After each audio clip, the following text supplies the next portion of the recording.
आवाज नहीं जाएगी, मैंने माना मेरी आवाज नहीं जाएगी, दरो दीवार से टकरा के पलट आएगी।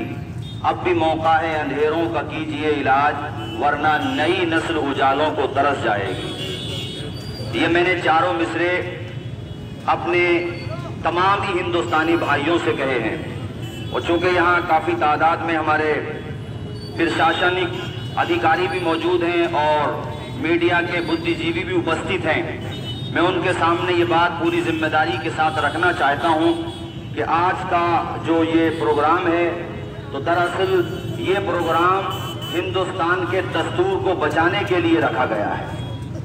हिंदुस्तान का जो हमारा कॉन्स्टिट्यूशन है, कॉन्स्टिट्यूशन ऑफ इंडिया, उसको बचाने के लिए रखा गया है। उसकी अगर किसी भी एक आर्टिकल के साथ छेड़छाड़ होती है, किसी भी एक दफा को डैमेज करने की कोशिश होती है, तो हर हिंदुस्तानी की ये जिम्मेदारी बनती है कि वो अपनी आवाज संवैधानिक तौर पे बुलंद करे। और आपको ये मैं बताना चाहता हूं कि पूरे हिंदुस्तान में हर समुदाय का जो भी इंसाफ पसंद व्यक्ति है, ये जो भी ये चाहते हैं कि हमारा मुल्क डेवलप करे, हमारा हिंदुस्तान पूरी दुनिया में ताकत बन के उभरे, हर समुदाय के पढ़े लिखे तालीम याफ्ता और अपने हिंदुस्तान से सच्ची मोहब्बत करने वाले हजरात मैदान में उतर चुके हैं। पार्लियामेंट में मेरे भाइयों, जहां पर असदुद्दीन ओवैसी साहब ने आवाज बुलंद की, वहीं पर कांग्रेस पार्टी, इसी तरीके से समाजवादी पार्टी और बहुजन समाज पार्टी, केसीआर और जनाबे वाला मुख्तलिफ आम आदमी पार्टी। मेरा कहने का मकसद ये है कि जितने भी ये सोच रहे हैं कि हमें अपने हिंदुस्तान को बचाना है, इससे मोहब्बत करके दिखाना है और सबको मिलजुल करके पूरी दुनिया को ये बताना है कि हिंदुस्तान कल भी ताकतवर था और हिंदुस्तान आज भी ताकतवर है। मैं इतिहास के पन्ने से आपके सामने एक चैप्टर रखना चाहता हूँ। ये तो सत्ता की कुर्सी पाकर के मलाई खाना बहुत आसान काम होता है। कुर्बानियां तो हमारे पुरखों ने दी हैं, उसमें सिख समुदाय के लोग भी हैं, हिंदू हजरात भी हैं, मुसलमान भी हैं, सारे समुदाय के लोग हैं। मुझे याद आता है कि भगत सिंह को जब कोर्ट में पेश किया गया तो भगत सिंह से कहा गया कि तुम पर मुसलमानों ने 800 साल या 900 साल या 1000 साल तक राज किया, तुमने कभी बगावत नहीं की और हमको सिर्फ 150 या 200 साल हुए, तुमने हमारे खिलाफ बगावत का झंडा बुलंद कर दिया। तो भगत सिंह का ये जवाब मीडिया के बंधु हजरात भी नोट कर लें और यहाँ पर जितने भी उपस्थित हजरात हैं सब नोट कर लें। भगत सिंह का ये जवाब काश हमारा हर हिंदुस्तानी भाई समझ जाए तो खुदा की कसम यहाँ जो हर आंगन में खून की लकीरें खींचने की कोशिश कर रहे हैं, उनका ख्वाब टूट जाएगा और ये भारत एक अटूट अखंड भारत बन जाएगा इंशाअल्लाह। और आज भी हमारा भारत अखंड भारत है, बस हम ये चाहते हैं कि इसको समझने की जरूरत है। भगत सिंह ने जो जवाब दिया था उसको नोट किया जाए, उसको रिकॉर्ड किया जाए और उसको पूरे हिंदुस्तान के गली गलियारों तक, हिंदुस्तान की सीमाओं तक, ये हमारा भारत जो कश्मीर की वादियों से लेकर कन्याकुमारी तक है, हर बाशिंदे तक भगत सिंह का ये जवाब पहुंचा दिया जाए ताकि फिरका परस्त ताकतों को पता चले कि ओरिजिनल भारतीय कौन होता है, ट्रूथ इंडियन कौन होता है। भगत सिंह ने क्या कहा, सुनिए भाइयों, सुनिए भगत सिंह ने क्या कहा। भगत सिंह कहते हैं, मान्यवर जज साहब, आप मुझसे कहते हैं कि हमने मुस्लिम शासकों के खिलाफ बगावत क्यों नहीं की। उसकी वजह यह थी कि मुस्लिम शासकों ने शताब्दियां बीत गई, यहाँ पर 1000 साल के करीब राज किया।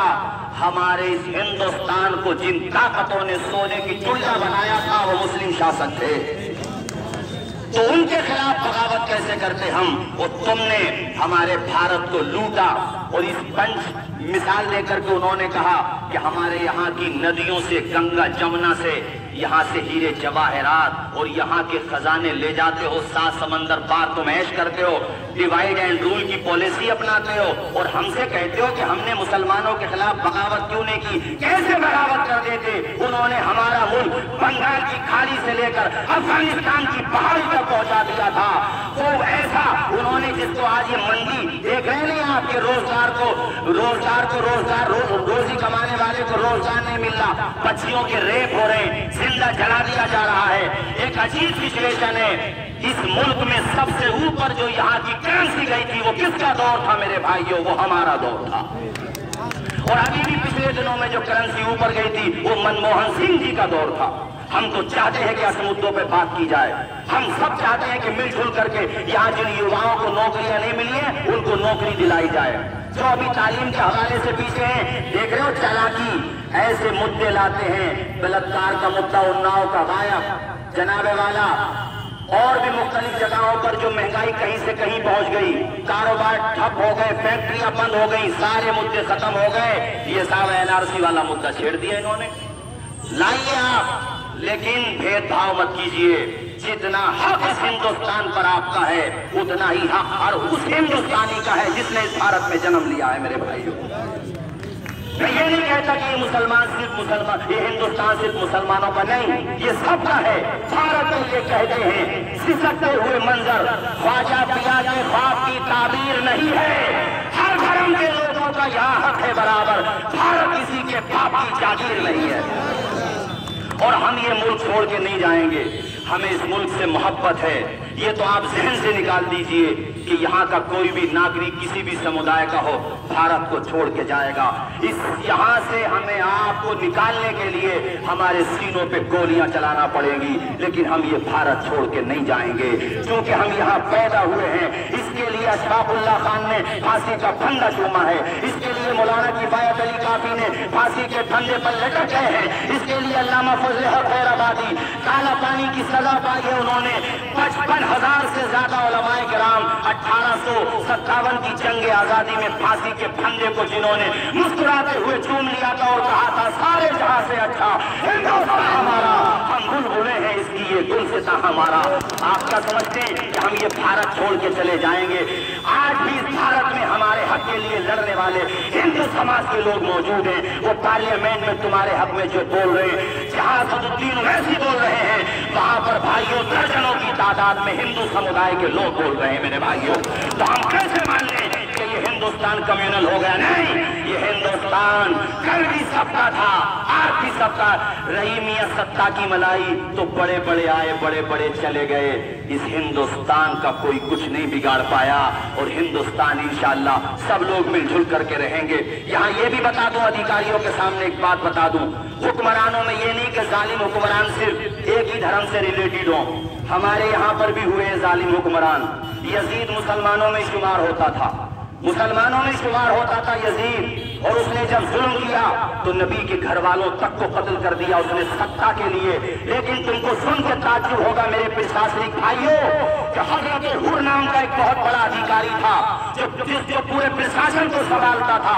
उसने जब देखा कि यजीद तेरा जुल्म हद की सीमाओं को पार कर रहा है, यजीद की फौज, उसका जो कमांडर एंड चीफ था अम्र इब्ने साद, या कह लीजिए जो गवर्नर था उबैदुल्लाह इब्ने ज़ियाद, उसने कहा हुर अगर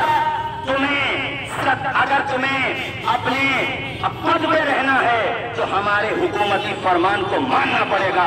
तो हजरत हुर ने कहा था मैं इसे पद को ठोकर मारता हूँ तो मेरे कलम से किसी जालिम के खिलाफ फैसला हो जाए, मेरी तलवार से किसी जालिम के खिलाफ फैसला हो जाए। नतीजा ये हुआ कि हक की लड़ाई लड़ते लड़ते हुर शहीद हो गए, यजीदी मिट गए, लेकिन हजरत हुर का नाम आज भी जिंदा है मेरे भाई। ये जामनगर है गुजरात में, मैं वहां प्रोग्राम में जाता हूँ, हर साल 10 रोजा प्रोग्राम होता है। जब राइड उधर हुआ तो वहां के जो कप्तान थे, एसडीएम साहब थे, उनसे मेरी मुलाकात भी हुई एक मौके पर। तो उन्होंने, आपको सुन के ताज्जुब होगा मेरे भाइयों, उन्होंने कहा आप जो करते कीजिए, लेकिन मेरे होते हुए मैं जामनगर में किसी बेगुनाह को मारना तो दूर की बात है, उसके मकान का एक दिन का भी नहीं चलने दूंगा मेरे भाई। ऐसे अधिकारी भी इस भारत में मौजूद हैं। इसलिए मुसलमानों, दलितों, सिखों और हिंदू भाइयों, बिल्कुल घबराने की जरूरत नहीं है, बस मुनज़्ज़म होकर सीसा पिलाई बनने की जरूरत है। वो चाहे कोई भी चोला पहन के आए, जो हमारे भारत के संविधान के साथ खेलेगा, हम उसको बाहर का रास्ता दिखाएंगे। अगर हम आपको सत्ता की कुर्सियों पर पहुंचा सकते हैं तो हम हिंदुस्तानी आपको उतार भी सकते हैं, हम सब मिलकर के आपको उतार भी सकते हैं। मेरे भाइयों, चूंकि यहाँ पर आप देख रहे हैं हमारे शहर इमाम हजरत कारी सुलेमान अशरफ साहब क़िबला मौजूद हैं, हमारे शहर मुफ्ती हजरत मुफ्ती अलाउद्दीन साहब क़िबला मौजूद हैं, हमारी मरकजी मदरसा अजम-ए-उलूम के नाज़िम आला हजरत कारी तंजीम अशरफ साहब मौजूद हैं। और अभी जो खिताब फरमा रहे थे बेहतरीन आलिम दीन हजरत कारी इरफान लतीफ़ी साहब, हजरत मौलाना ज़ियाउल मुस्तफ़ा साहब क़िबला और मुफ्ती आजम सिरसी हजरत मुफ्ती आलम साहब और हमारे हजरत कारी फैजान साहब क़िबला और माशाअल्लाह हजरत मौलाना हजरत मुफ्ती नसीम साहब क़िबला। और ये बात भी बताते हैं आप लोगों को, ये हमारी आवाज पूरे हिंदुस्तान में पहुंचेगी। और हम ये जिन लोगों को हमने चुन के पार्लियामेंट में भेजा है उनकी भी जिम्मेदारी है, उनकी भी जिम्मेदारी है कि वो अपना रोल प्ले करें।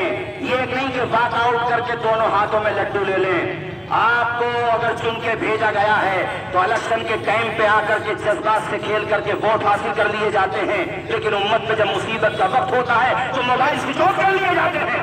यह क्या तमाशा है?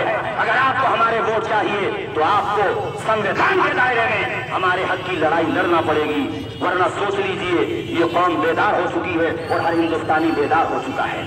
ये बात कहना चाहता हूं। अब मैं अपने मुख्तसर सी गुफ्तगू के बाद आप हजरात के सामने शहर इमाम हजरत कारी सुलेमान अशरफ साहब से अर्ज करूंगा कि वो चंद बातें पेश कर दें, उसके बाद मुफ्ती साहब को